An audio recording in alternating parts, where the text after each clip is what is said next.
Bab 1111. Pukulan itu sangat cepat. Ivanov baru saja kehabisan tenaga. Tidak peduli seberapa cepat reaksinya, dia hampir tidak bisa menghindar tepat waktu ketika berhadapan dengan Seboxia, yang berada di level yang sama dengannya. Dihadapkan dengan telapak tangan Seboxia yang mematikan, Ivanov menyalurkan semua energi spiritualnya ke kakinya dan melompat ke langit. Namun, saat dia melompat, sebuah tangan kurus terulur dari bawah tanah dan mencengkeram pergelangan kakinya dengan erat. "Turun!" teriak Quintus saat dia keluar dari bawah tanah dan menarik Ivanov ke bawah. Dua bayangan menyerang Ivanov dari depan dan belakang secara bersamaan. Jika serangan-serangan itu bertabrakan dengan Ivanov, dia akan terluka parah sehingga dia tidak akan bisa bertarung lagi, meskipun dia tidak mati. Pada saat yang tepat, Ivanov mengeluarkan raungan yang dahsyat. Perisai roh melingkar selebar 3 meter langsung mengelilinginya. Dua orang yang menyerang Ivanov terlempar jauh setelah ditangkis oleh perisai roh itu. Medan kekuatan prinsip. Kaki Quintus meluncur di atas tanah, kekuatan yang sangat besar menyebabkan kakinya meninggalkan 2 garis dalam di tanah. Setelah menyesuaikan tubuhnya, Quintus sekali lagi menghilang ke udara. Apa yang Quintus kuasai adalah prinsip of war. Bahkan ketika menghadapi lawan yang kuat, dia tidak akan mundur sedikit pun. Justru dalam pertempuran sampai akhir ini, kompatibilitas Quintus dengan prinsip of war semakin meningkat, hingga hampir mencapai fase absolut. Quintus juga mengandalkan prinsip of war untuk melindungi Doveston selama hampir 100 tahun. Keluarga-keluarga terhormat lainnya bahkan tidak berani mengarahkan pandangan mereka ke Doveston. Bayangan itu berkedip-kedip. Tinju Quintus menghujani medan kekuatan prinsip Ivanov dan menghancurkannya. Boom, boom, boom. Serangkaian ledakan terdengar dari jantung medan perang. Di bawah tanah, Seboxia telah mengirimkan tanaman merambat yang sangat besar untuk meledak di atas tanah. Tanaman itu menjerat tubuh Ivanov, membuatnya tidak mungkin untuk menghindar. Dengan keduanya bergabung, 100 pukulan telah dipertukarkan hanya dalam waktu singkat. Kekuatan besar itu membuat Ivanov terbang ke langit. Biarkan aku yang melakukannya. Ketika Seboxia menekan kedua telapak tangannya, sebuah pohon kecil di bawahnya tumbuh di bawah kakinya dan mengangkatnya ke langit. Tidak peduli seberapa maju tingkat kultivasi seseorang, tidak ada yang tahu bagaimana cara terbang. Ivanov, yang tidak memiliki apapun yang mendukungnya di bawah kakinya, hanya bisa mempertahankan diri ketika menghadapi serangan Seboxia. Selain itu, Quintus membantu di samping, kematian Ivanov sudah pasti. Namun, pada saat itu, Ivanov membentuk tanda yang sangat aneh dengan tangannya saat dia jatuh dari langit. "Karena Anda sangat ingin mati, jangan salahkan saya untuk ini." Segera setelah berbicara, Ivanov merentangkan tangannya, seolah-olah dia memeluk bumi. Perisai roh prinsip yang terdistorsi di sekelilingnya meledak dalam sekejap. Dengung, suara mendengung terdengar di langit, menyebabkan ekspresi wajah Seboxia dan Quintus berubah drastis. Sementara itu, orang-orang dari kantor Asura di tanah menjadi panik. Hayden, yang berdiri di samping Karl, jatuh ke tanah dengan keras saat darah dimuntahkan dari mulutnya. Karl sama sekali tidak menyadari apa yang sedang terjadi karena dia tidak melihat serangan apapun yang datang ke arah mereka. Dengan perasaan waspada, dia hendak membantu Hayden berdiri ketika Hayden tiba-tiba berteriak, "Jangan kemari." Semua orang sangat terkejut dengan perkataannya sehingga tidak ada yang berani bergeming. Berbaring di tanah dengan kesakitan, Hayden menatap Yoshua. "Yoshua, tarik aku keluar dengan menggunakan energi spiritualmu. Berhati-hatilah untuk tidak menginjak pergelangan kakiku. Medan gravitasi di sini berbeda dengan di sisimu." Pada saat itu, saya merasa seperti sebuah truk baru saja menghantam bahu kiri saya, menjepit saya ke tanah. "Tarik aku keluar sekarang. Tubuh saya tidak bisa menahan ini lebih lama lagi." Meskipun Yoshua dan yang lainnya tercengang saat mendengarnya, hal terpenting yang harus dilakukan adalah menyelamatkan Hayden. Beberapa dari mereka menyeret Hayden keluar dari medan gravitasi dengan menggunakan energi spiritual mereka. Puff! Darah menyembur dari mulut Hayden saat dia diseret keluar. Bereaksi dengan cepat, Yoshua memberikan tekanan pada dada Hayden dengan menggunakan energi spiritual. Paru-parunya tertusuk. Gravitasi tadi memberikan tekanan pada mereka. Namun, sekarang dia kembali ke medan gravitasi normal, paru-parunya akan runtuh dan dia akan mati. Sebelum ada yang bisa mengatakan apa-apa, Yoshua meraih tangan Hayden dan mulai merawat lukanya. Namun, Lebih dari separuh wajahnya sudah berubah menjadi pucat saat itu. Yoshua ragu-ragu saat melihat hal itu. Tiba-tiba ia teringat sesuatu, lalu mengeluarkan sebuah pil dan menyodorkannya ke mulut Hayden. Pil dorman ini dapat mengurangi vitalitas Anda seminimal mungkin. Ini akan memberi Anda waktu untuk penyembuhan. Sambil berbicara, Yoshua mengambil sisa darah suci yang diberikan ke sana dan menuangkannya ke dalam mulut Hayden. Ini adalah obat suci ke sana. Saya telah mengujinya secara pribadi. Hayden meneguk abis botol kecil berisi darah kudus itu. Dalam beberapa saat, semburat kemerahan kembali ke pipinya. Sementara itu, Carl dan yang lainnya menjadi diam. Meskipun Hayden hanya berhasil menjadi kultivator alam dewa dengan bantuan beberapa harta spiritual, dia masih berada di alam dewa. Namun, dia terluka parah hanya karena sedikit terlibat dalam serangan Ivanov. Tak perlu dikatakan lagi, yang lainnya mengalami hal yang lebih buruk. Di sekeliling mereka, para pembudidaya di medan perang dengan tingkat kultivasi yang lebih rendah, serta tentara Fana, tampak seperti disiksa di neraka. Sebelumnya, serangan Ivanov telah benar-benar mengganggu medan gravitasi di seluruh area. Saat mereka berada jauh di dalam, mereka cukup beruntung untuk tetap berada di zona di mana medan gravitasi masih normal. Hayden cukup malang karena berdiri di perbatasan antara medan gaya normal dan abnormal. Para prajurit Fana itu, yang berdesak-desakan, jauh lebih menderita. Munculnya medan gravitasi yang berbeda dapat membunuh lebih dari 100 orang sekaligus. Selain itu, mungkin ada beberapa ratus medan gravitasi yang tidak beraturan di pangkalan militer tentara Sekutu Timur. Cakupan serangan itu bahkan melampaui bidang penglihatan seseorang. Ketika Zakari hendak menyelamatkan yang lain, Kane menariknya kembali. Zakari, kita tidak bisa menyelamatkan mereka yang terjebak dalam medan gravitasi abnormal. Meskipun kata-kata Kane terdengar tanpa ampun, mereka sangat masuk akal. Jika bahkan seorang pembudidaya alam dewa seperti Hayden terluka parah, manusia-manusia itu kemungkinan besar akan langsung tergencet menjadi bubur. Ini adalah kasus sial manusia yang menderita sebagai akibat dari pertempuran antar dewa. Ivanov mendarat di tanah, pipinya memerah. Karena medan gravitasi yang tidak beraturan di sekitar mereka, Quintus dan Suboxia tidak berani bergerak sembarangan. Sambil berdiri, Ivanov menatap Jonathan dengan seringai dingin. Aku telah mengacaukan medan gravitasi di tempat ini. Sementara prinsip surgawi memperbaiki dirinya sendiri, prinsip akan mengawasimu. Kuharap kau bisa selamat. Bagaimanapun, pertempuran kita belum berakhir. Kita akan bertemu lagi. Setelah mengatakan itu, Ivanov mundur ke utara. Sementara itu, kekuatan kehidupan di sekitar Suboxia sedikit bergetar. Bunga dan rumput yang tak terhitung jumlahnya tumbuh di sekitar kakinya. Jika kamu ingin membunuhnya, bunga dan rumput akan memandumu. Ini adalah kesempatan terakhirmu. Kata-kata Jonathan ditujukan kepada Quintus. Quintus pun mengerti apa yang dia maksud.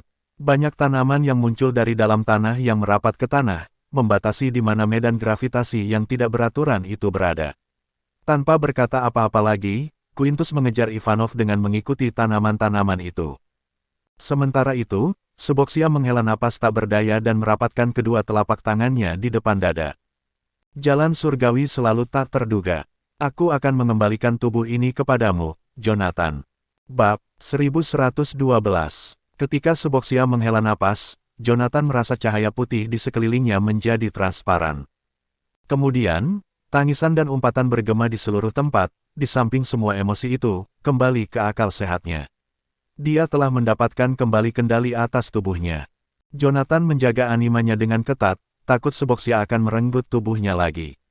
Meskipun dia tidak tahu tujuan apa yang ingin dicapai Suboxia dengan memanfaatkannya, dia tidak berdaya untuk melakukan apapun selain merajuk jika Suboxia benar-benar merasukinya seperti yang terjadi sebelumnya. Oleh karena itu, bahkan jika dia mendapatkan kembali tubuhnya, tidak ada yang bisa membuatnya bersukacita. Jonathan merasa seakan-akan seluruh tubuh dan jiwanya telah disaring, seakan-akan ada sesuatu yang terus mengawasinya. Perasaan seperti ada belati yang diarahkan ke punggungnya secara terus-menerus menyebabkan rambutnya berdiri di ujungnya. Ketika Jonathan mengangkat kepalanya, dia melihat ada awan gelap yang menjulang di langit. Persetan denganmu, Suboxia. Jonathan tidak bisa menahan diri untuk tidak mengumpat dengan keras. Dia akhirnya tahu dari mana perasaan diawasi itu berasal. Itu adalah prinsip surgawi yang sedang mengawasinya. Saat Seboxia menggunakan tubuhnya untuk mengaktifkan prinsip itu kini mengawasinya. Mengingat bagaimana dia hampir terbunuh oleh cobaan surgawi di Delisgar Ridge, Jonathan merasa merinding di tulang punggungnya. Meskipun Seboxia, yang dikenal sebagai yang tak tersentuh dari alam ilahi, mendukungnya, jelas tidak enak rasanya dibakar dalam ujian surgawi. Lari, itulah satu-satunya pikiran yang ada di benak Jonathan. Paling tidak, dia harus menjauhkan diri dari tentara sekutu timur sebanyak mungkin. Mereka sudah menderita kerugian besar. Jika ia terlibat dalam ujian surgawi juga, ia akan benar-benar rata dengan tanah.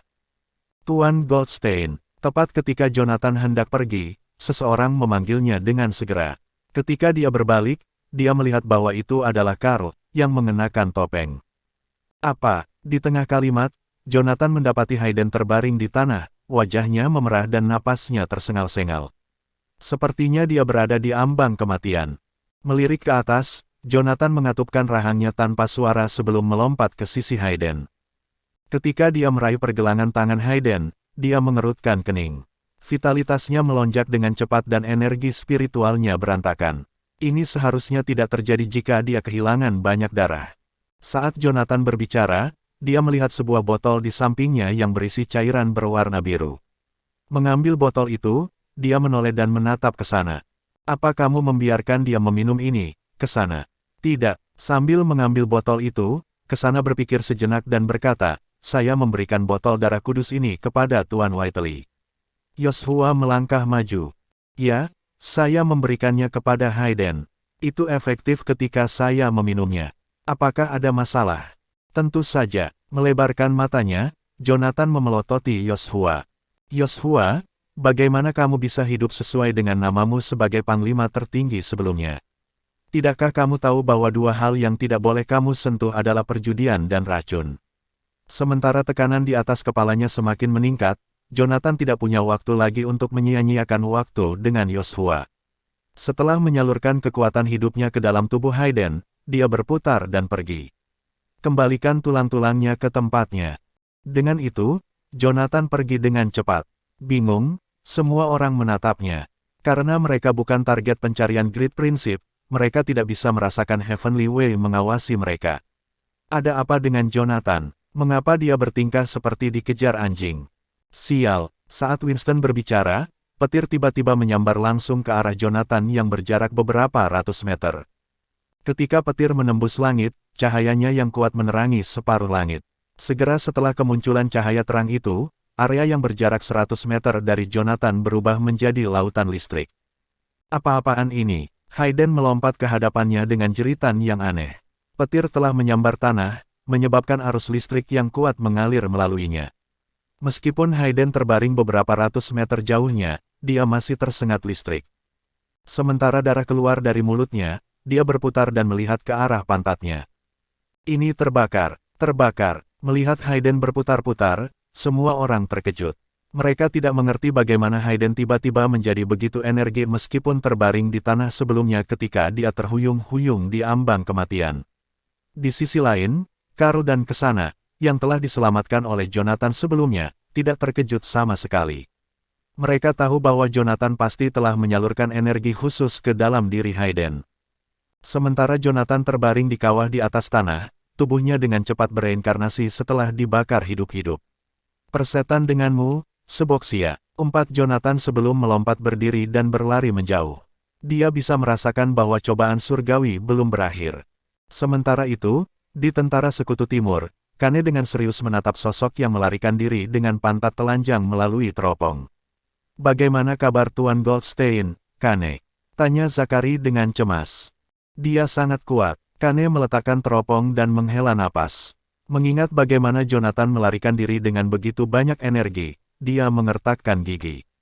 Di masa depan, saya pasti akan melatih metode kultivasi leluhur saya sejauh saya terbiasa dengan itu seperti Tuan Goldstein.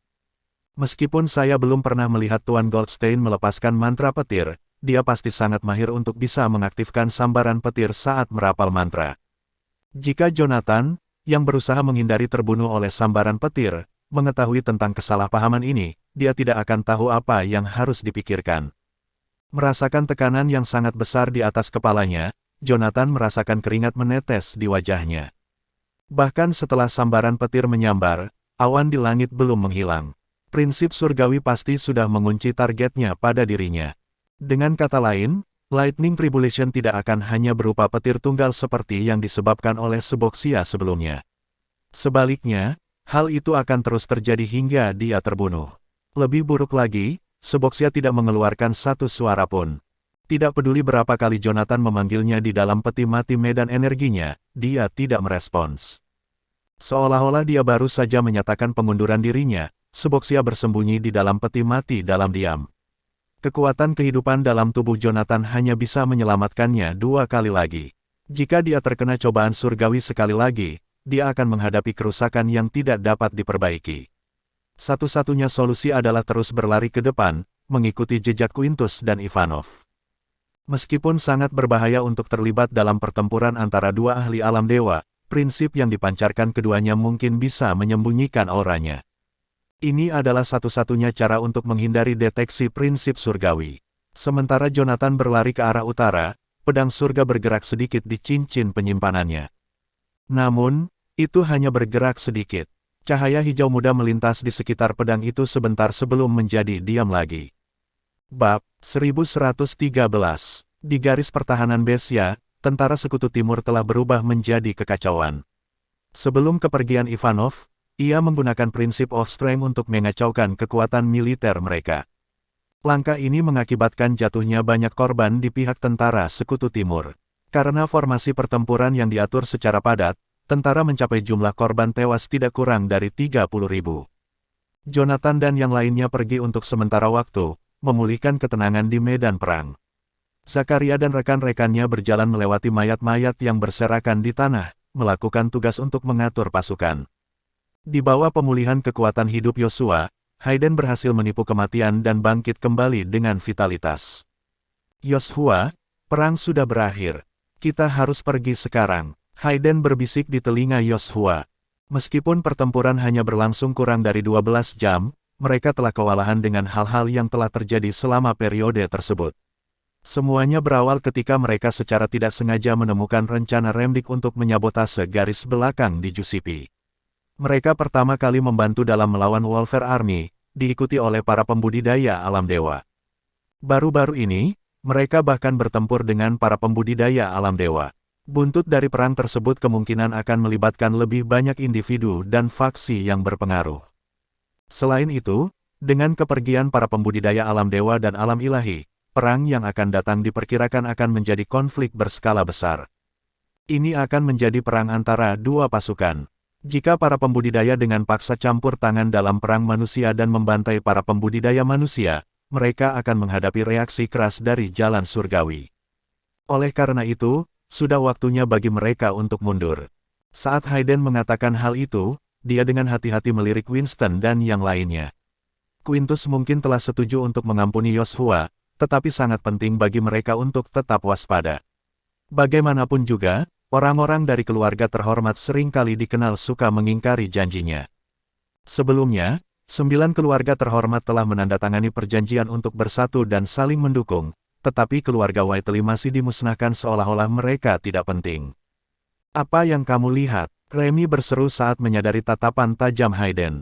Kami tidak akan melakukan apapun padamu karena Tuan Quintus bilang dia akan melepaskanmu. Anda tidak perlu terlalu waspada terhadap kami. Merasakan sarkasme dalam suara Remy, Hayden memiringkan kepalanya dan bergumam, aku harus waspada pada kalian.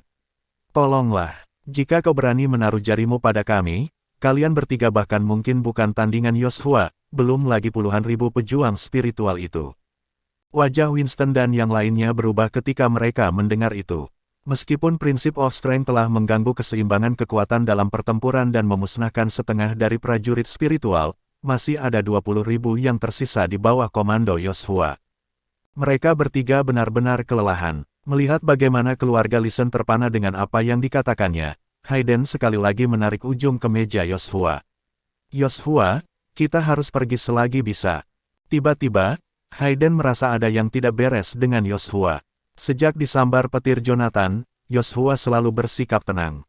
Yosua, apa yang kamu lakukan? Setelah berbalik untuk menatapnya, dia menyadari bahwa Yoshua sedang menatap ibu jarinya seolah-olah sedang melamun. Cincin di ibu jari Yoshua mulai memancarkan cahaya hijau. Warnanya kaya dan jernih, menyerupai zamrud tanpa cacat tanpa kotoran, dan cahayanya terus berkedip-kedip dengan irama yang aneh. Anomali ini langsung menggugah rasa ingin tahu para penonton. Selain Karl, Zachary, dan yang lainnya yang pergi untuk menangani tentara Sekutu Timur, kesana dan yang lainnya naik untuk melihat lebih dekat. Tuan Whiteley, benda ajaib macam apa itu? Karena penasaran, kesana bertanya sambil menatap Yoshua.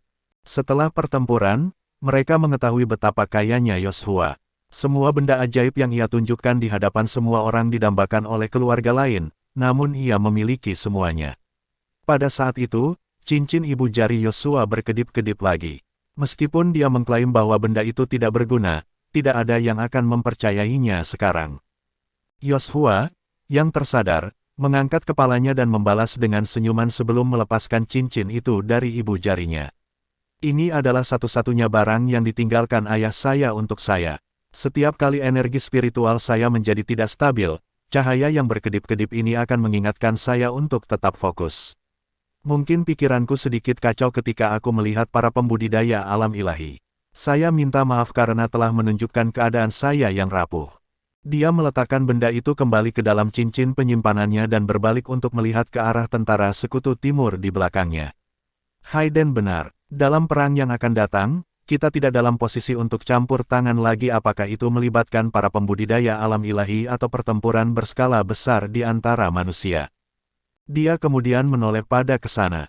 Kau kesana, kan? Saat Jonathan kembali, katakan padanya bahwa kami akan pergi. Meskipun kami telah banyak membantumu, kalian dari kantor Asura juga telah membantu kami, terutama dalam membantu keluarga Zing keluar dari kesulitan mereka. Kami tidak akan pernah melupakan apa yang telah kalian lakukan untuk kami. Selamat tinggal. Setelah bertukar kata dan anggukan dengan keluarga Listen, Yoshua melompat ke depan dan menyerbu ke arah selatan. Hayden juga pergi setelah mengedipkan mata ke arah kesana. Kedua orang itu menghilang di tengah-tengah pasukan, tanpa meninggalkan jejak kehadiran mereka. Remy memandang mereka, menjauhkan bilhooknya, dan mendengus dingin. Jelas sekali, mereka berdua jauh dari kata pahlawan. Mereka hanya pengecut. Begitu kata-kata itu keluar dari mulutnya, dia tersandung ke depan dan hampir jatuh ke tanah. Dia berbalik dan menyadari bahwa pria yang berdiri di belakangnya adalah Winston. Menahan kata-kata umpatan yang akan keluar, Remy cemberut tidak puas dan merapikan celananya. Hei, Winston, tidak bisakah kamu mempermalukanku di depan umum? Mempermalukanmu pantatku. Winston berucap dengan dingin. Aku ingin kalian berdua menghubungi keluarga dan memberitahu mereka untuk mengawasi lembah tempat Yoshua berasal. Juga, sebarkan berita ini ke 7 keluarga dan beritahu mereka bahwa Yoshua telah melarikan diri ke selatan dengan sebuah benda ajaib yang berharga. Selatan, Remy menatap Winton dengan bingung. Saya pikir Pak Quintus sudah setuju untuk melepaskannya. Lagi pula, jika kita memberitahu keluarga lain tentang hal itu, bukankah itu akan memberikan keuntungan bagi mereka? Lakukan saja apa yang saya katakan. Winston memerintahkan dengan acuh tak acuh. Kilatan dingin melintas di matanya. Itu adalah pertama kalinya Winton meninggikan suaranya pada Remy. Remy sangat terkejut dan segera melakukan pengaturan yang diperlukan. Winston menyipitkan matanya dan menatap ke arah di mana Yoshua melarikan diri. Sebelumnya, ketika dia merasa ada yang tidak beres dengan Yoshua, dia mengaktifkan indera spiritualnya untuk mengamati pria itu. Yoshua, yang dibesarkan oleh monster dari keluarga Whiteley, tetap tenang dan tenang saat dia menggunakan Troop Summoner dalam konfrontasinya dengan Quintus. Mengapa dia menjadi gugup di hadapan para pembudidaya alam ilahi? Itu tidak masuk akal. Terlebih lagi, ketika Yoshua melepaskan cincin dari ibu jarinya, perubahan warna yang berbeda dapat terlihat pada kulitnya. Ini berarti Yoshua belum pernah melepas cincin itu sebelumnya. Bab 1114. Yoshua dengan santai mencari alasan untuk menyimpan cincin jempol yang tidak pernah dia lepas. Satu-satunya alasan yang mungkin dia lakukan adalah untuk memastikan tidak ada yang memperhatikan cincin itu. Benda itu pasti sangat penting dan bahkan mungkin memiliki hubungan langsung dengan apa yang dicari Yoshua dari Doveston. Winston menyalakan sebatang rokok dan menghisapnya. Tuan Quintus, Anda berjanji untuk tidak mempersulitnya, jadi saya akan melepaskannya. Tapi jika ada harta karun yang langka, kami, keluarga Listen, sama sekali tidak bisa membiarkan Yoshua mendapatkannya. Aku akan mengekspos dia, bahkan jika saya menderita serangan balik di masa depan, saya bersedia menanggungnya. Sementara itu, di garis pertahanan selatan Tentara Sekutu Timur, Yoshua dan Hayden berlari keluar dari barisan militer. Mengimbangi kecepatan Yoshua, Hayden sedikit terengah-engah sambil berkata, "Yoshua, kamu tidak perlu melarikan diri dengan putus asa, bukan? Saya rasa tidak ada yang mengejar kita."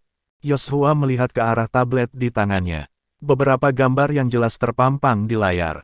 Itu adalah siaran langsung dari beberapa perangkat pengawasan yang telah dia siapkan di sepanjang jalan saat menuju ke selatan setelah mengambil cuti. Indera spiritual seorang kultivator alam dewa hanya bisa memancar sekitar 100 meter paling banyak. Bahkan jika mereka mendeteksi fluktuasi energi spiritual, jangkauannya hanya terbatas pada beberapa mil. Namun, dengan mengandalkan teknologi canggih seperti itu, seseorang dapat melihat gambar dari jarak 10 atau bahkan puluhan mil. Yoshua telah memperhatikan dengan seksama umpan tersebut sejak tadi, dan dia juga yakin tidak ada yang mengikutinya. Namun, justru karena hal itu, dia merasa lebih tidak nyaman. Setelah meletakkan tabletnya, Yoshua mengetuk udara dengan kakinya, mendorongnya untuk bergerak ke arah timur seketika itu juga. Melihat hal itu, Hayden segera mengubah arah untuk mengikuti Yoshua. "Yoshua, kamu mau kemana? Mengapa kamu menuju ke arah timur? Kita akan kembali ke lembah sebelumnya."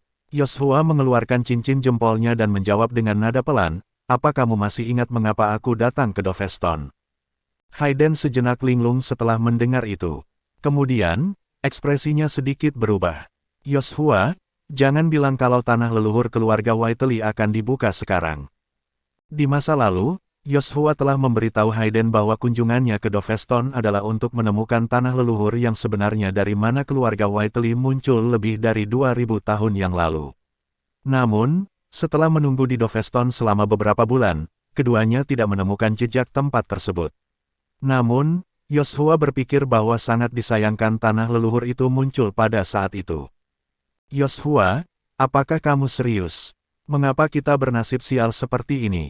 Kita baru saja meninggalkan tempat itu, namun tanah leluhur muncul. Itu bukan nasib buruk." Yoshua menghela napas. "Cincin ibu jari ini adalah salah satu benda peninggalan nenek moyangku. Menurut ajaran mereka, cincin ini akan memancarkan cahaya hijau saat tanah leluhur menampakkan diri.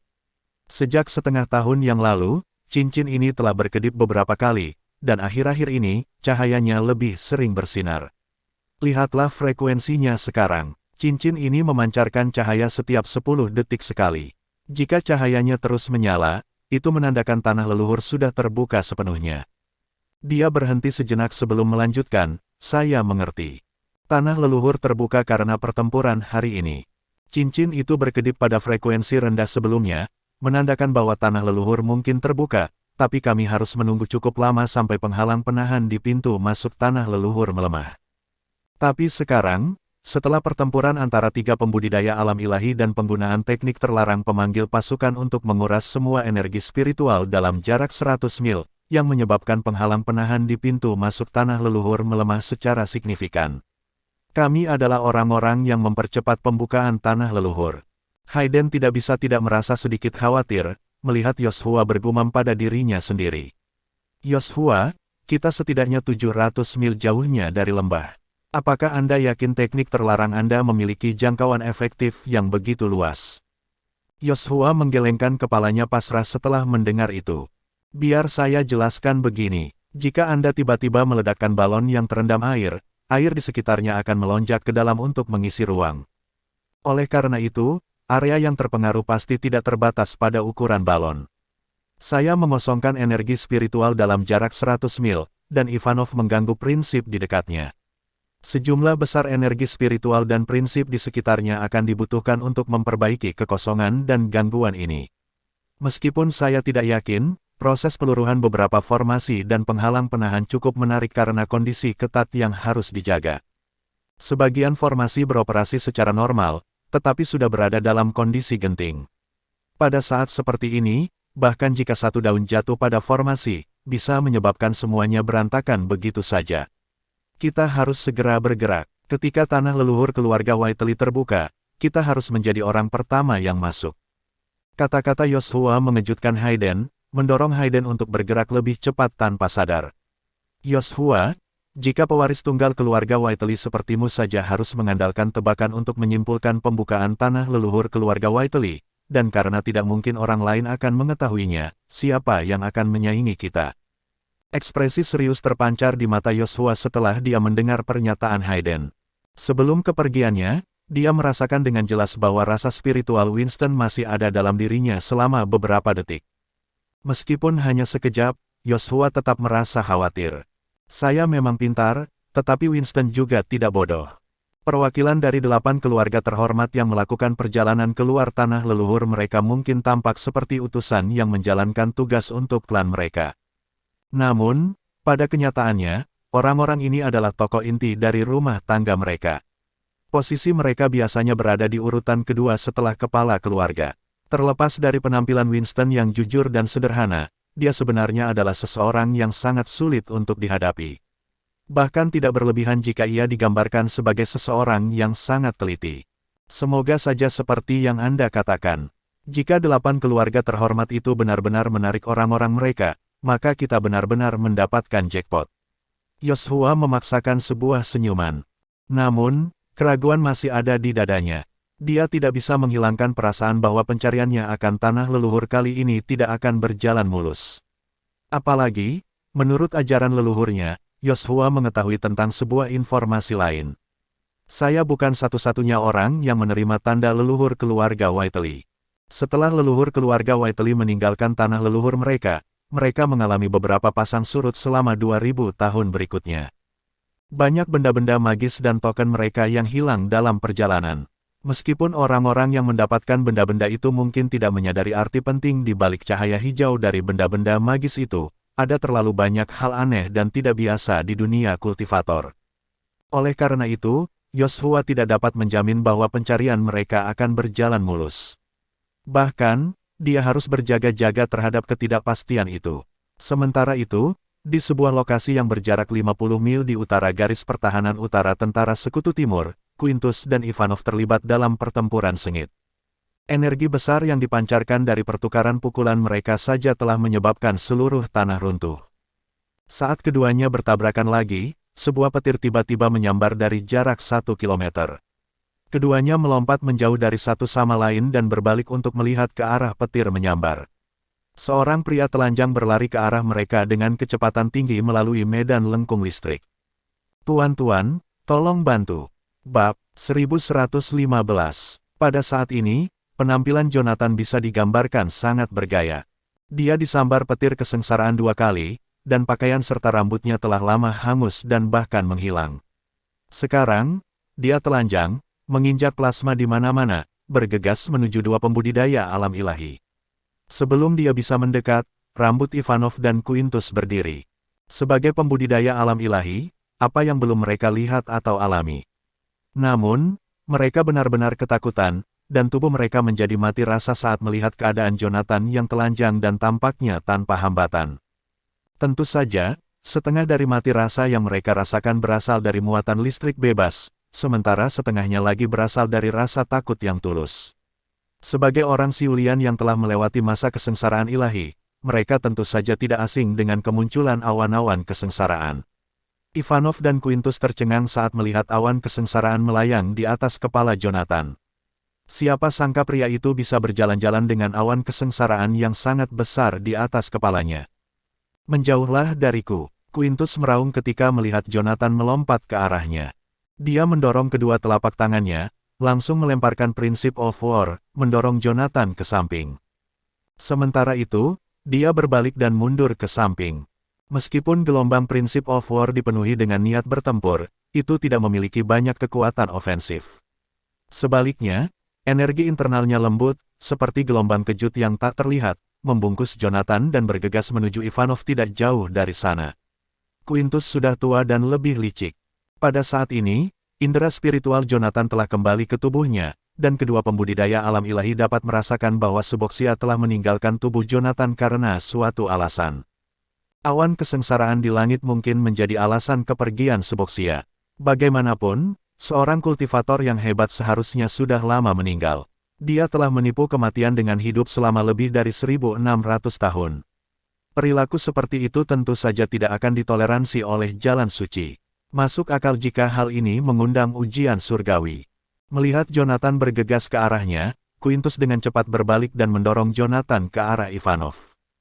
Prinsip of Strength telah melanggar prinsip dasar antara langit dan bumi, meskipun itu baru saja menghabiskan banyak energi dan mengubah aturan gravitasi dasar di garis pertahanan utara tentara Sekutu Timur. Namun, masih sangat sulit untuk mempertahankan Ivanov di sini. Ini adalah pertarungan antara pembudidaya dari dunia yang sama. Oleh karena itu, mudah untuk menentukan pemenangnya. Kemudian lagi, jika salah satu pihak memutuskan untuk melarikan diri, akan sangat sulit untuk menang kecuali pihak tersebut memiliki kekuatan beberapa kali lipat. Sementara itu, Quintus ingin menggunakan Jonathan, yang menjadi target pengadilan surgawi, sebagai penangkal petir untuk membunuh Ivanov dengan petir surgawi. Guntur surgawi telah berevolusi dari prinsip surgawi. Jika guntur surgawi menyambar, ia dapat melumpuhkan setengah tubuhnya meskipun tidak dapat membunuh Ivanov.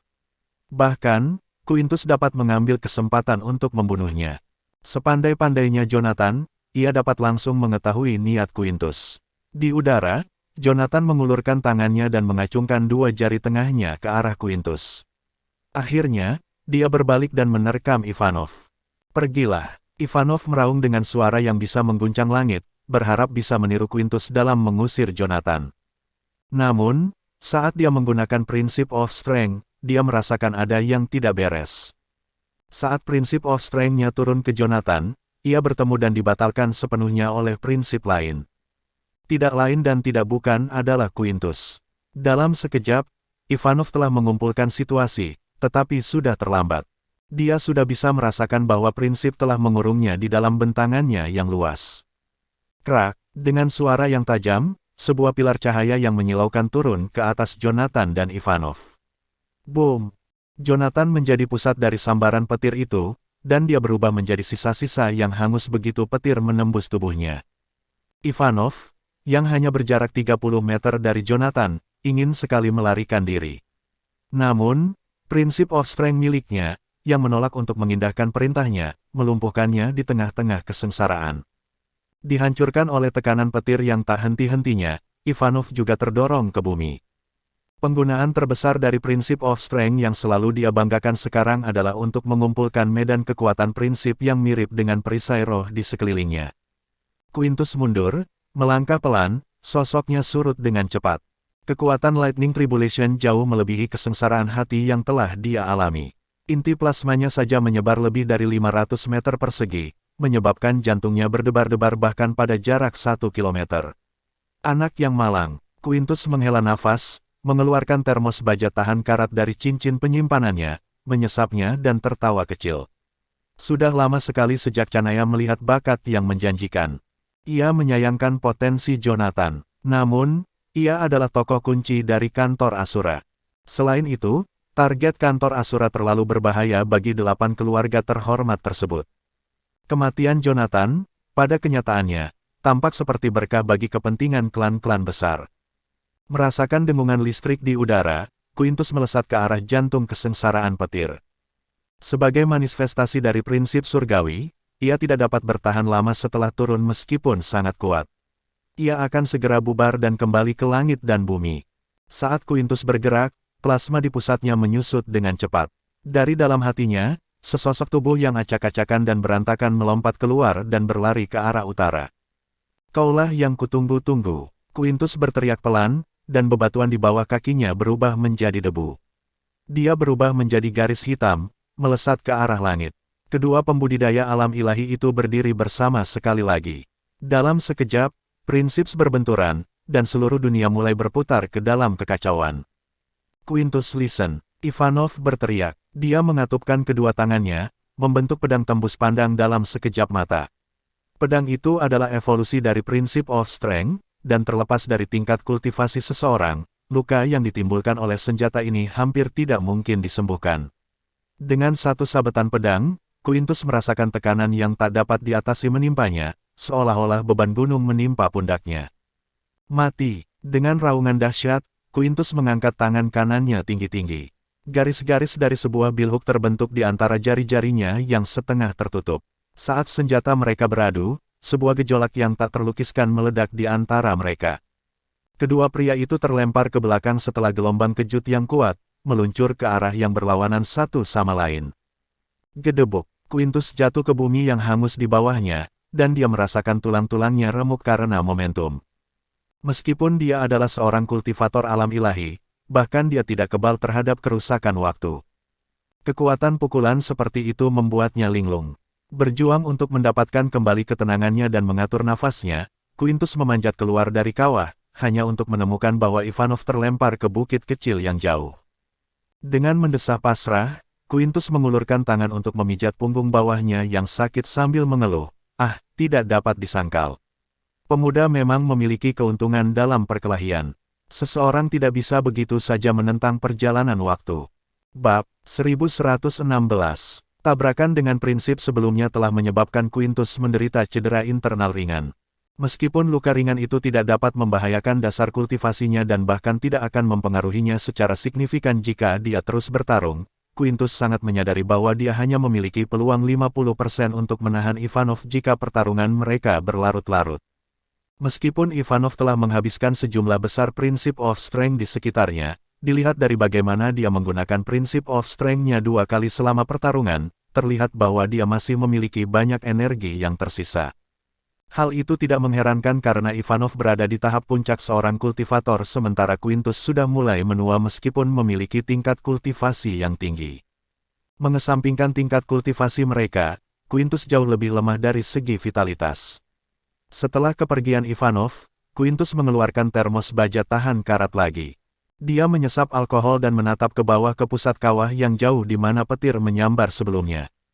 Dalam keadaan normal, siapapun yang sedang menjalani ujian surgawi akan menyerahkan benda-benda ajaib ekstra, cincin penyimpanan, dan barang-barang berharga lainnya kepada seseorang yang mereka percayai untuk diamankan. Kekhawatirannya adalah bahwa ujian surgawi akan menjadi terlalu kuat dan menghancurkan semua harta yang telah dikumpulkan oleh seorang kultivator. Jonathan rupanya bukan salah satu dari orang-orang itu. Jika cincin penyimpanannya, dengan kemungkinan kecil, selamat dari pencobaan surgawi, Quintus dapat mengambil benda-benda berharga itu. Dia melompat turun ke dasar lubang besar yang terbentuk akibat sambaran petir dan menjelajahi tanah di bawah kakinya dengan indera spiritualnya. Namun, begitu dia melakukan itu, Quintus membeku. Puff! Dia memuntahkan anggur yang belum sempat ditelannya. Kemudian, dengan lambaian tangannya, Quintus dengan mudah mengeluarkan sebuah bongkahan tanah besar, berukuran puluhan meter kubik, dari dalam tanah.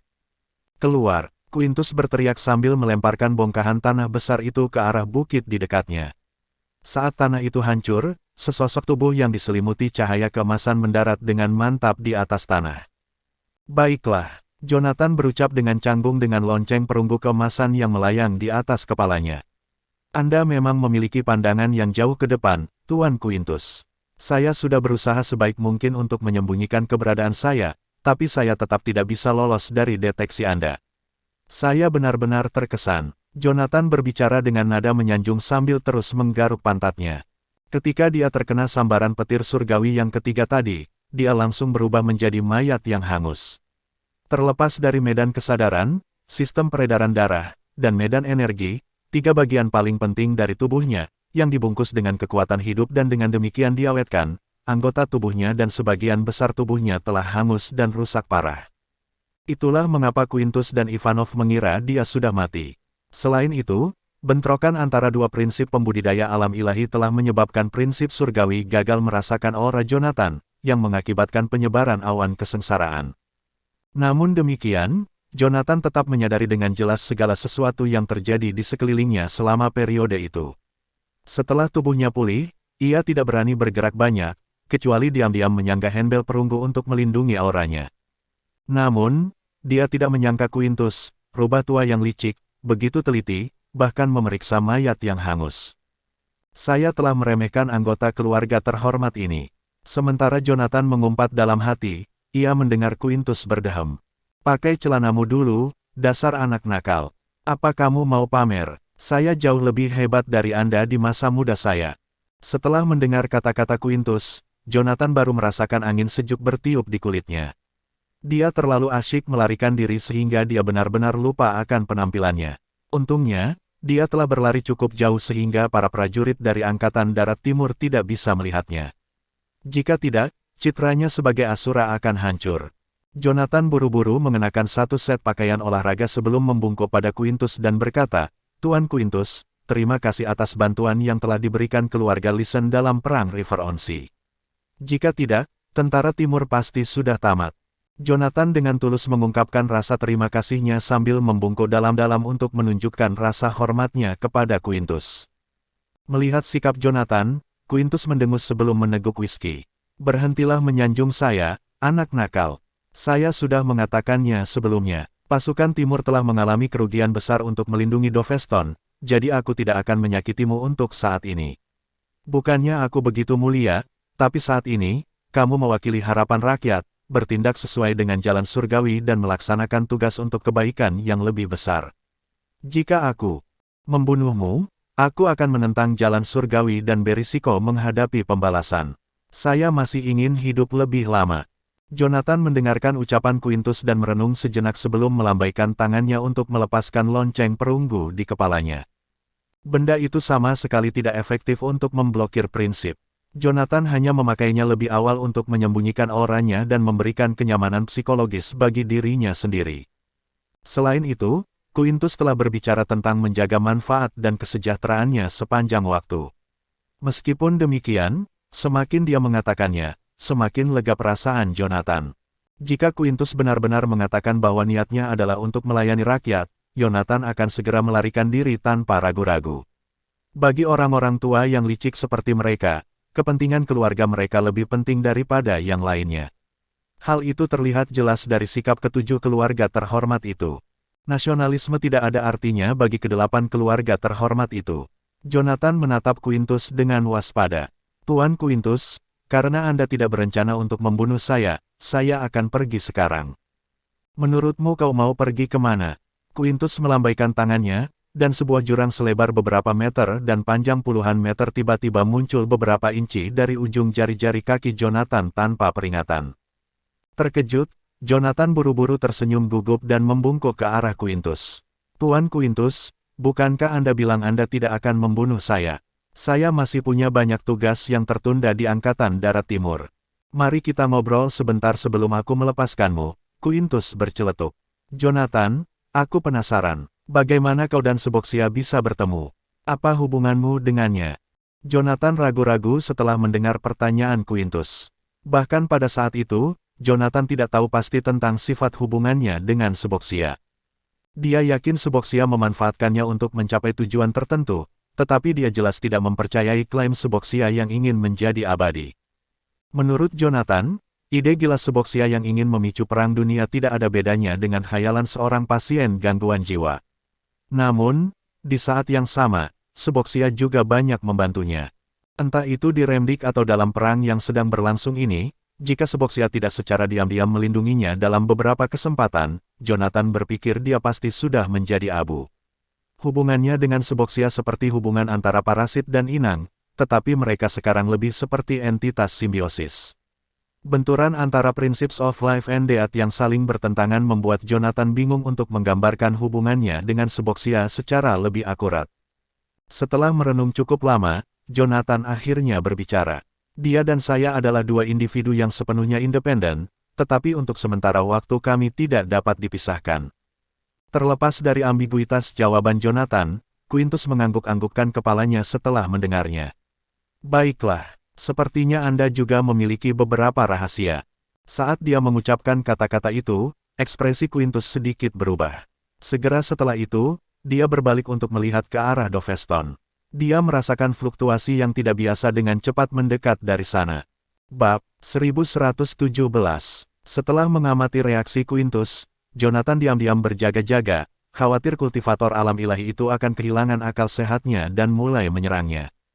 Namun, Quintus dan Jonathan berbalik untuk melihat ke arah timur laut beberapa detik kemudian. Jonathan merasakan gelombang samar energi spiritual melewati tubuhnya. Ini, teknik naga suci kuno yang dikembangkan Jonathan sangat sensitif terhadap energi spiritual. Riak kecil gelombang energi spiritual itu begitu samar sehingga hampir tidak terlihat. Itu juga tidak sekuat yang dipancarkan dari batu roh kelas atas. Namun, jangkauannya terlalu luas untuk diabaikan. Meskipun jangkauan pendeteksiannya hanya mencapai sekitar 100 meter, baginya gelombang energi spiritual telah menyebar jauh dan luas, meresap ke setiap sudut bumi.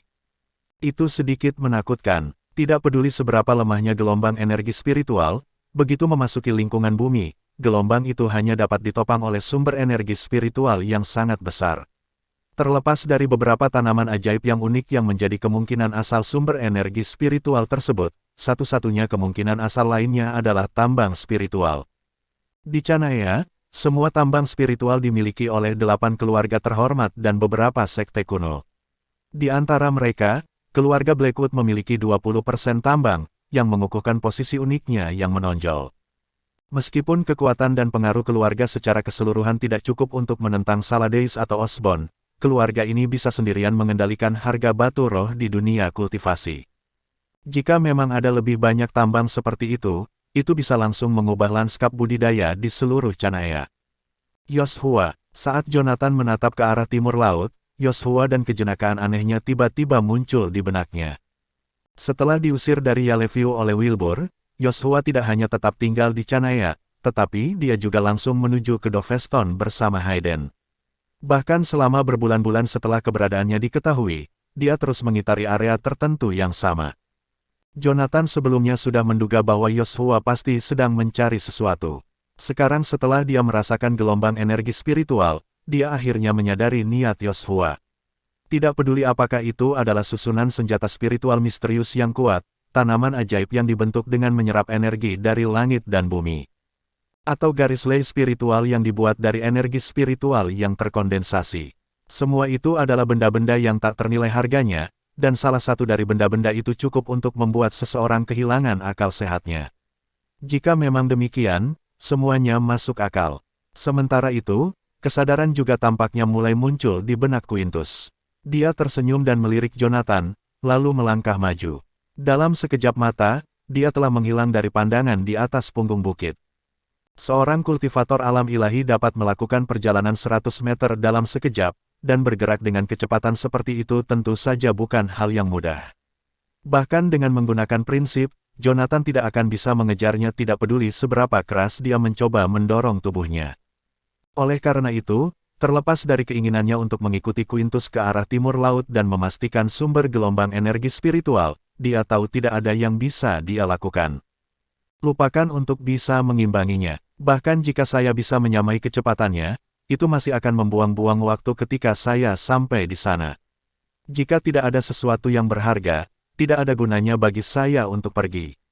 Dan jika ada, siapakah saya untuk bersaing untuk hal seperti itu dengan Quintus, seorang elit alam ilahi? Kalau dipikir-pikir, perjalanan Yoshua ke Doveston kali ini juga akan sia-sia. Dengan pemikiran tersebut, dia berbalik dan bergegas kembali ke tentara Sekutu Timur. Pada saat Jonathan kembali ke garis pertahanan utara tentara Sekutu Timur, lebih dari 10 menit telah berlalu.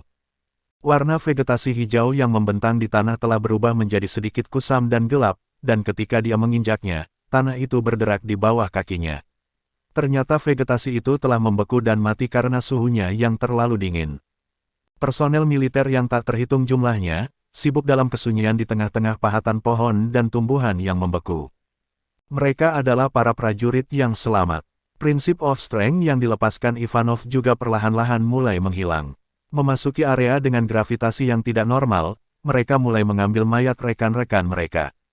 Aroma darah memenuhi medan perang, dan rasa kesedihan dan kesuraman yang tak terlukiskan menggantung di udara. Tuan Goldstein, Karl dan yang lainnya berjalan ke arah Jonathan dan menyapanya dengan suara pelan. Sebagai pembudidaya, kita seharusnya menjadi orang yang memimpin dalam pertempuran melawan pembudidaya lain. Pada akhirnya, yang menyebabkan pasukan Fana mengalami banyak kematian dan luka-luka. Mereka semua merasa sulit untuk menerima apa yang telah terjadi. Jonathan dapat mengetahui apa yang mereka pikirkan. Namun, ia hanya menepuk pundak Karl dan berkata kepada mereka dengan nada tenang, "Tidak apa-apa. Kematian tidak bisa dihindari dalam perang. Ini bukan pertama kalinya kami bertempur." Tidak ada jejak kesedihan dalam suaranya. Bahkan, Dia terdengar seolah-olah sedang mendiskusikan apa yang akan mereka makan nanti dan tidak terlihat kesal sedikit. Itu adalah sifat yang penting bagi seorang komandan. Seandainya dia menjadi orang pertama yang mogok, semuanya akan berakhir bagi bawahannya. Saat dia berbicara, dia menoleh ke arah Zakari, Andi, dan Kane. Berikan aku laporan tentang korban tentara Sekutu Timur. Buatlah sedetail mungkin. Mendengar itu, Zakari mengambil tablet dari ajudan di sampingnya. Sebelum dimulainya pertempuran, tentara Sekutu Timur telah mengumpulkan pasukan lebih dari 543.000 tentara. Sebelumnya, serangan rudal Remdik menembus jaringan pertahanan udara kami, menewaskan lebih dari 132.000 tentara dan melukai serta melumpuhkan lebih dari 41.000 lainnya. Selama serangan prinsip Ivanov, 28.000 tentara tewas. Serangan itu juga melukai 1.500 tentara. Selain itu, para pembudidaya dan manusia serigala dari pihak lawan juga menyebabkan lebih dari 3.000 korban. Kami tidak memiliki angka pastinya sekarang, tapi ini adalah kisaran perkiraannya. Tidak termasuk bagian logistik, informasi, medis, dan transportasi, kami hanya memiliki maksimal 270.000 tentara yang siap bertempur. Ketika Jonathan mendengarkan angka-angka itu, dia merasa seolah-olah ada beban gunung besar yang menekan dadanya. Dalam peperangan konvensional, jika seseorang kehilangan sepertiga dari pasukannya, itu bisa dianggap sebagai kekalahan besar. Dan sekarang, dari pasukan mereka yang berjumlah 543.000 tentara, kurang dari 270.000 yang masih layak untuk bertempur.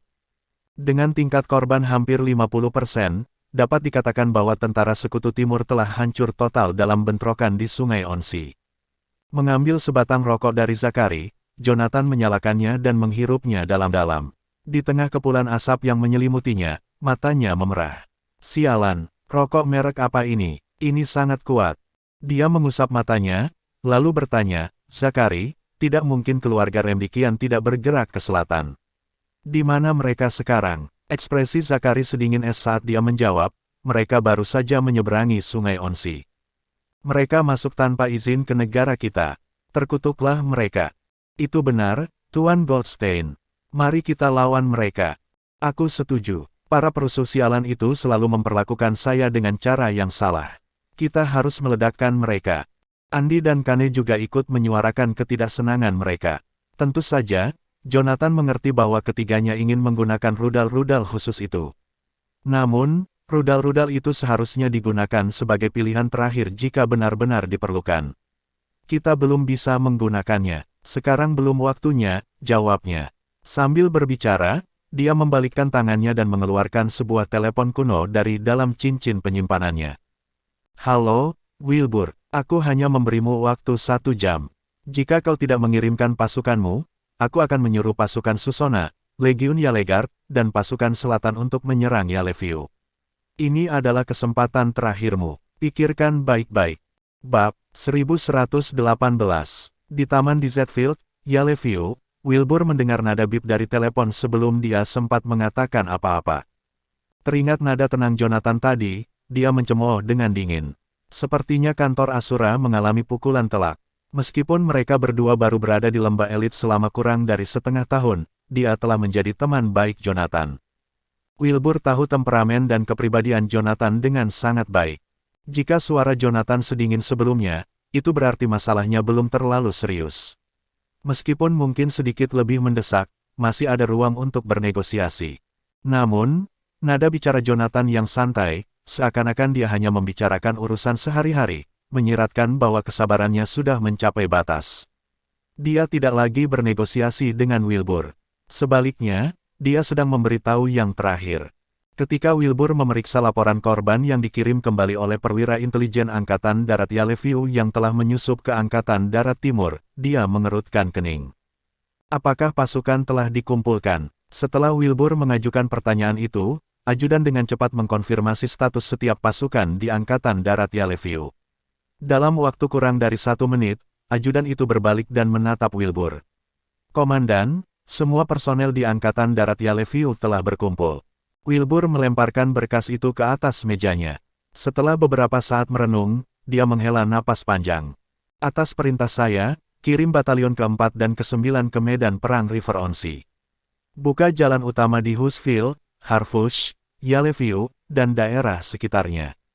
Izinkan kendaraan dari kantor Asura melewati jalan utama menuju Doveston. Namun, mereka tidak boleh berlama-lama. Yellowview akan memasuki mode pertempuran.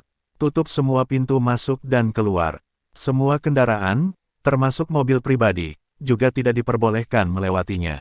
Batalion pertama akan ditugaskan untuk mempertahankan Yellowview. Batalion kedua dan ketiga akan menjaga gerbang barat laut dan barat daya. Siap, jawab sang ajudan dengan lantang sebelum mendistribusikan instruksi kepada yang lain dengan cepat. Setelah memastikan semuanya sudah diatur, dia berbalik dan menatap Wilbur lagi. Komandan, instruksi Anda telah diperhatikan.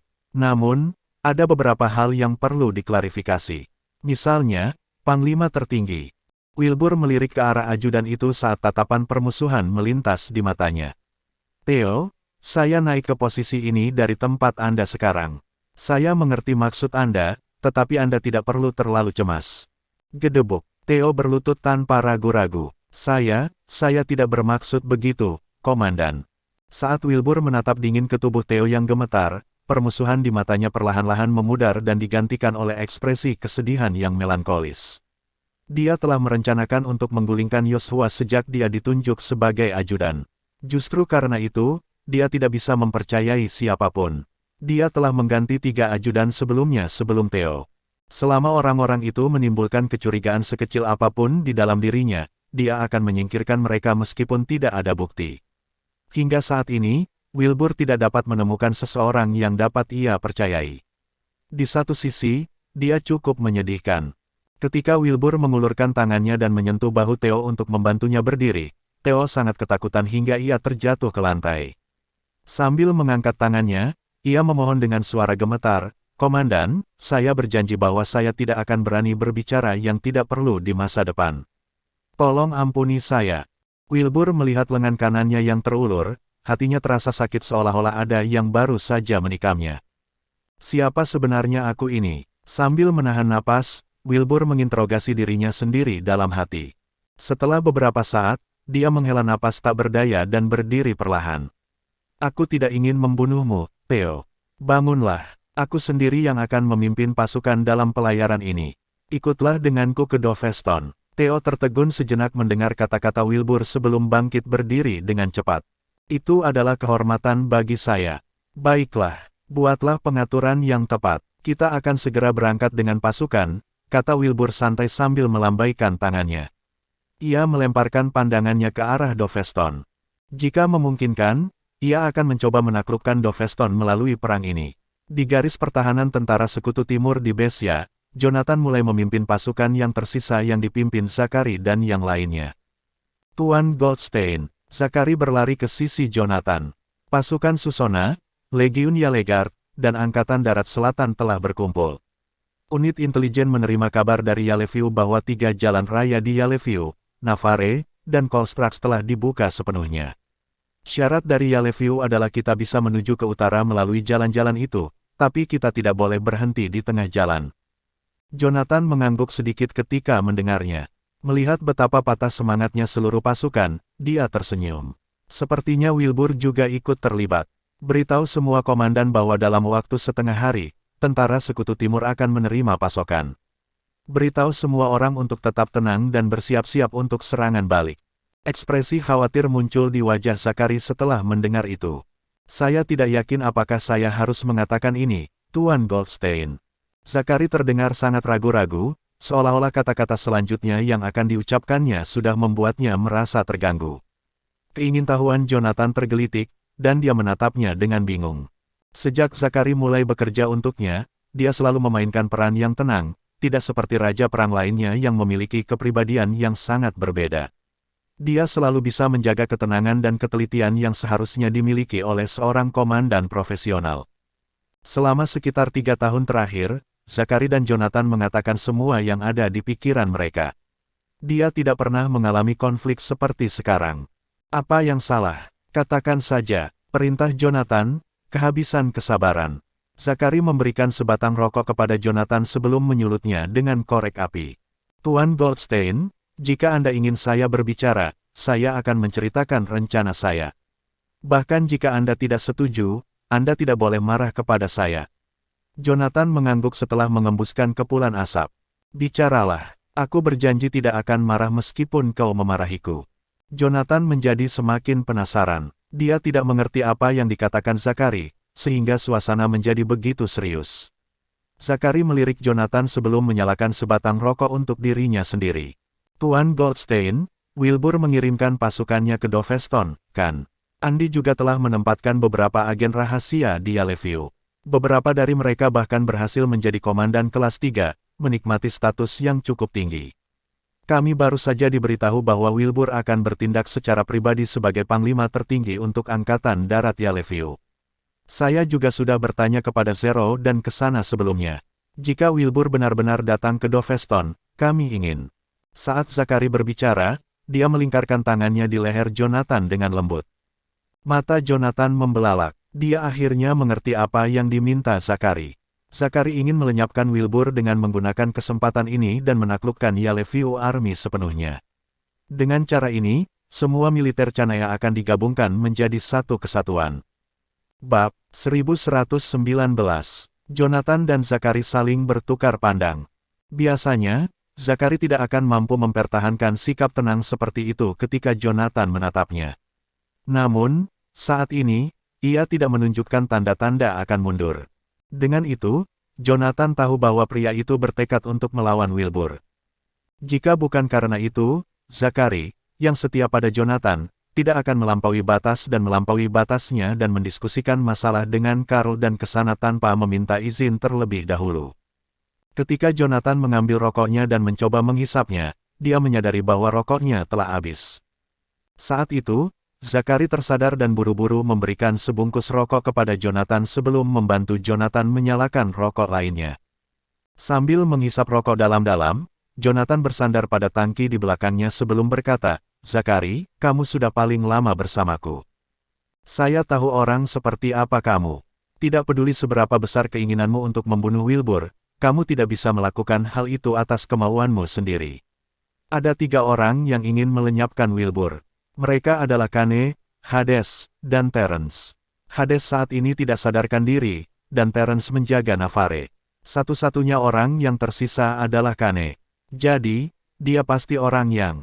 Bukan Kane, Zachary menyela sebelum Jonathan selesai berbicara. Jonathan menatap Zachary sebelum memperluas indera spiritualnya. Segala sesuatu dalam radius 100 meter ditangkap dalam pikirannya. Sekitar 70 meter jauhnya, Kane dan beberapa orang lainnya tersentak sedikit dan dengan hati-hati melihat ke arah Jonathan. Jonathan terkekeh ketika melihat reaksi mereka. Oke, saya mengerti. Kalian semua sudah mendiskusikan masalah ini dan menyampaikan pendapat kalian.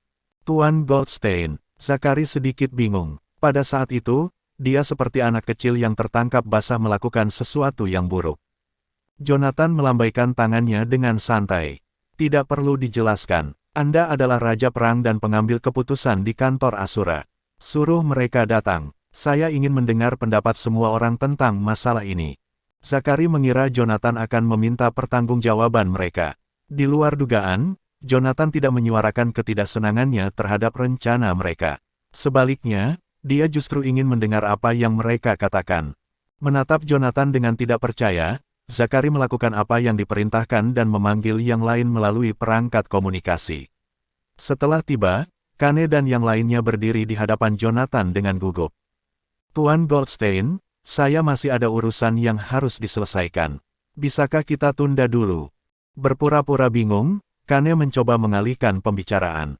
Jonathan tertawa kecil mendengar jawaban pria itu. Saya yakin Anda pasti memiliki banyak hal yang harus dilakukan di belakang saya. Kane, yang hendak pergi, menegang ketika mendengar kata-kata Jonathan. Dengan patuh, dia berbalik dan duduk di tanah. Seharusnya saya tahu bahwa mengandalkan Zachary adalah sebuah kesalahan. Apa hubungannya dengan saya? Zachary mengangkat kakinya dan menendang pantat Kane.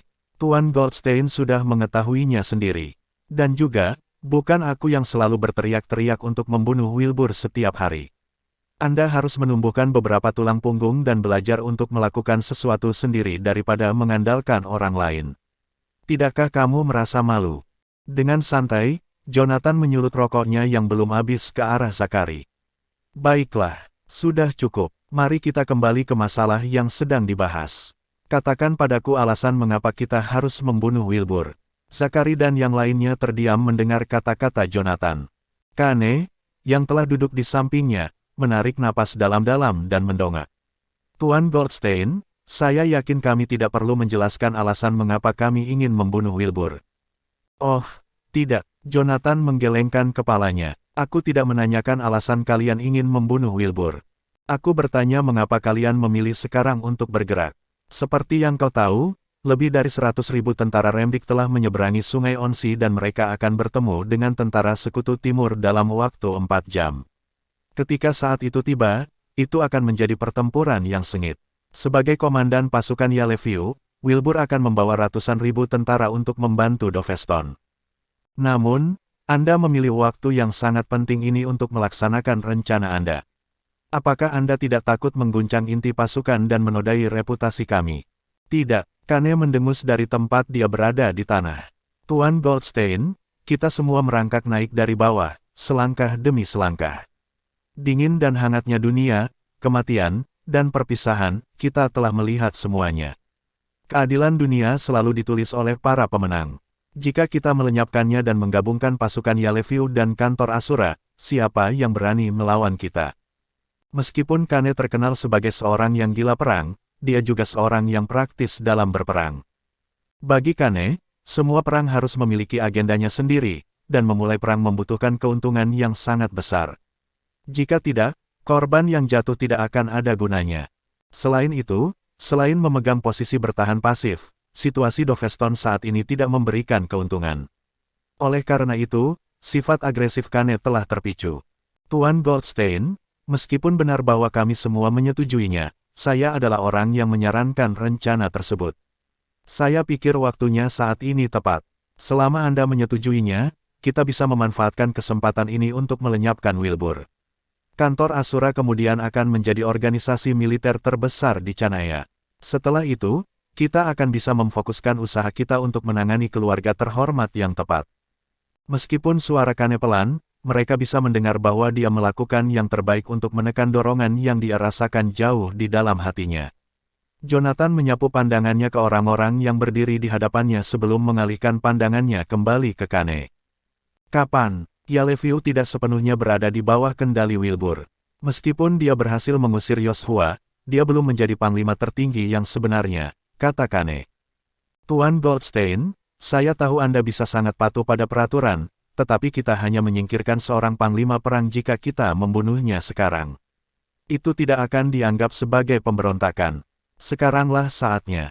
Di mana? Jonathan melanjutkan pertanyaannya. Kita bisa melaksanakan rencana itu saat mereka tiba di Doveston. Pertempuran akan terjadi di wilayah kita, dan bahkan jika itu adalah perang berskala besar, akan mudah untuk menyegel kesepakatan. Siapa yang akan melaksanakan tugas itu? Kane menoleh untuk melihat ke sana dan Karl, yang berdiri di sampingnya. Akan sangat mudah untuk membunuh Wilbur dengan 3 pembudidaya alam dewa dari kantor Asura. Waktunya tepat, dan kondisinya mendukung kita. Tuan Goldstein, ayo kita lakukan. Semua orang menoleh untuk melihat Jonathan dan menunggu jawabannya. Meskipun situasinya tegang saat itu, namun seperti yang dikatakan Kane, keberuntungan berpihak pada Jonathan. Selama sang mantan menyetujuinya, tidak mungkin Wilbur akan meninggalkan Doveston. Berlawanan dengan harapan mereka, Jonathan menggelengkan kepalanya sedikit. Jika Anda masih menganggap saya sebagai atasan Anda tidak akan menyakiti Wilbur dalam pertarungan ini. Tidak hanya dia tidak akan dirugikan, tapi kami juga akan bekerja sama dengan pasukan Yaleviu. Kalian semua dilarang melakukan upaya setengah hati. Tuan Goldstein, Zachary dan yang lainnya menghela nafas tak berdaya mendengar kata-kata Jonathan. Wajah Kane memerah saat dia mengerutkan kening dan duduk di sana dalam diam. Tuan Goldstein, Anda harus memberikan alasan yang memuaskan. Saya menganggap Anda sebagai atasan saya, tapi saya tidak bisa menerima ini. Bab 1120. Masih bersandar pada tangki, Jonathan perlahan berjongkok setelah mendengar jawaban Kane. Dia meletakkan tangannya di bahu Kane dan tertawa ringan. Baiklah, saya akan memberitahukan alasannya. Saya tidak akan berbicara tentang kebajikan atau moralitas. Aku tahu itu tidak ada artinya bagimu. Kane, Selama kamu telah menetapkan pikiranmu pada sesuatu dan berpikir bahwa hal tersebut membawa manfaat, kamu tidak akan menyerah. Apa aku benar? Tidak menyangkalnya, Kane mengangguk sebagai jawaban. Dengan tindakannya, jelas bahwa dia ingin Jonathan tahu bahwa jika yang terakhir tidak memberinya alasan yang dapat diterima, dia akan menggunakan caranya sendiri untuk mengalahkan Wilbur.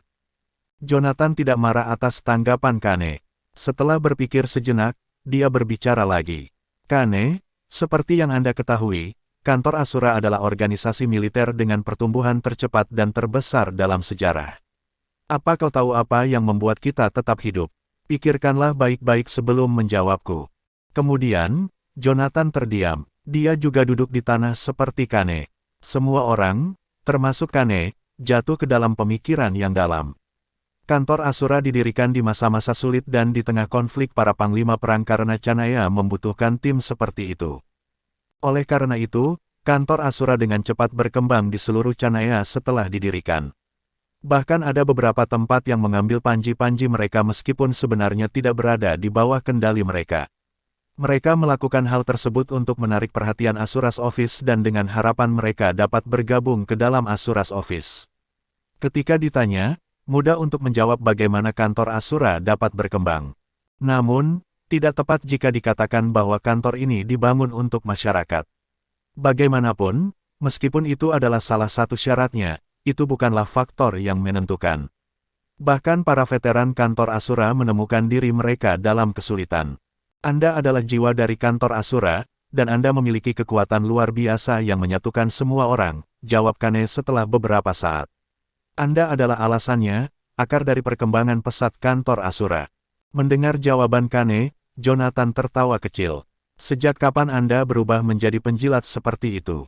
Saya tidak berusaha menyanjung Anda, jawab Kane tegas. Saya hanya mengatakan yang sebenarnya. Kantor Asura tidak akan berkembang dengan lancar jika bukan karena usaha Anda selama ini. Goldstein, saya ingin membunuh Wilbur dan menggulingkan 8 keluarga terhormat. Namun, saya tidak berniat memberontak. Saya tidak akan pernah mengambil jalan yang dilakukan Karl. Karl, yang telah berdiri di samping, terbatuk-batuk ketika mendengar kata-kata Kane. Meskipun saat ini dia adalah Zero, Karl masih menghargai citranya. Taktik yang dipilih Karl untuk melawan 8 keluarga terhormat memang kejam. Bahkan, yang pertama merasa agak malu karena diingatkan akan hal itu. Sambil menunjuk ke arah Karl tanpa sadar, Jonathan berbalik ke arah Kane. Kau salah. Saya bukan orang yang sombong, tapi saya menerima pujian yang Anda berikan kepada saya. Saya juga percaya bahwa saya adalah orang yang memandu kantor Asura. Saat ini, saya berusaha mencegah Anda menghancurkan fondasi kantor Asura dengan cara yang lunak, kata Jonathan.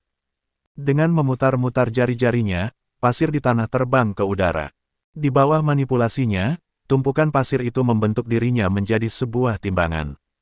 Keseimbangan adalah hal yang membuat kantor Asura berkembang pesat dan terus berlanjut hingga saat ini. Semua yang saya lakukan dalam 3 tahun terakhir adalah untuk menjaga keseimbangan lingkungan kantor Asura. 10 tahun yang lalu, 8 keluarga terhormat mengepung keluarga Whiteley dan memanggil semua orang Siulian yang berada di tingkat Zenfo Zong ke atas. Setelah para kultivator dipanggil pergi, zona perang utama menjadi kacau dan ini akhirnya menjerumuskan Chanaya ke dalam perang. 3 tahun yang lalu, saya bergabung dengan pasukan Harfush dan mendirikan kantor Asura. Wilbur bergabung dengan pasukan Yaleviu dan mengusir Yoshua untuk mendapatkan posisi panglima tertinggi. Jonathan melanjutkan, menurut Anda, bagaimana semua ini bisa terjadi? Apakah menurut Anda itu hanya upaya dari senjata yang kita pegang di tangan kita? Anda memahami kekuatan seorang kultivator lebih baik daripada orang lain. 8 keluarga terhormat memiliki setidaknya 12 orang kultivator alam dewa dan setidaknya 1 orang alam dewa.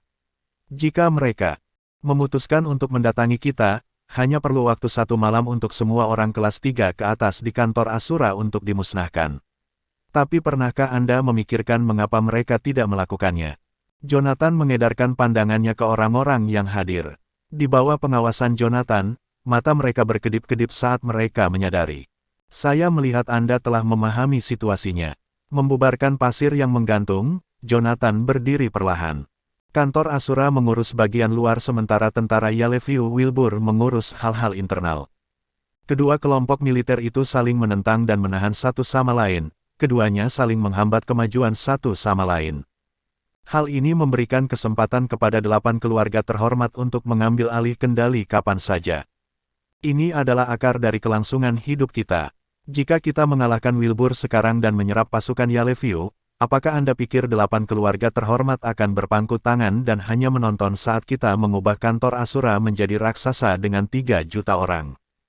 Kami tidak siap untuk menahan serangan dari 8 keluarga terhormat. Oleh karena itu, kita harus berusaha untuk mempertahankan situasi saat ini, atau kita dan ribuan prajurit akan menjadi orang-orang yang akan menemui ajalnya. Mendengar hal itu, Kane berhasil menenangkan diri. Dia adalah seorang pria cerdas yang dapat memahami makna di balik kata-kata Jonathan. Tuan Goldstein, saya mengerti. Saya tidak akan mengungkit masalah ini lagi. Kane menundukkan kepalanya, tampak kecewa. Sambil tertawa, Jonathan menepuk pundak pria itu. Hal ini harus dibicarakan, tapi kita juga harus menunggu waktu yang tepat. Mungkin itu akan mungkin terjadi saat kamu mencapai alam dewa. Di sini, Jonathan menunduk sedikit. Percayalah, tidak akan butuh waktu lama bagi kalian untuk mencapai alam dewa. Jika Anda tidak mampu menunggu, kantor Asura juga tidak bisa. 8 keluarga terhormat juga tidak bisa menunggu. Mendengar kata-kata Jonathan, mereka membelalakkan mata karena terkejut. Jonathan telah mengungkapkan 2 pesan penting kepada mereka dengan 2 kalimat tersebut. Pertama, pertempuran antara kantor Asura dan 8 keluarga terhormat tidak terlalu jauh. Kedua, Jonathan telah menemukan cara bagi mereka untuk mencapai alam dewa. Tuan Goldstein, apakah Anda sungguhan? Kane bertanya dengan penuh semangat. Apakah saya pernah berbicara besar? Jonathan terkekeh. Zachary dan yang lainnya menggosok-gosok tangan mereka dengan penuh semangat ketika mereka mendengar bahwa ada cara untuk menghasilkan pembudidaya alam dewa. Itu benar-benar akan menyelesaikan masalah kurangnya petarung tingkat tinggi di kantor Asura. Kesana, yang berdiri di belakang Jonathan, tahu bahwa metode ini adalah metode yang mengharuskan seseorang untuk menukar nyawa mereka. Meskipun mudah untuk memasuki Gunung Enli, keluar dari sana adalah masalah yang berbeda. Bersambung.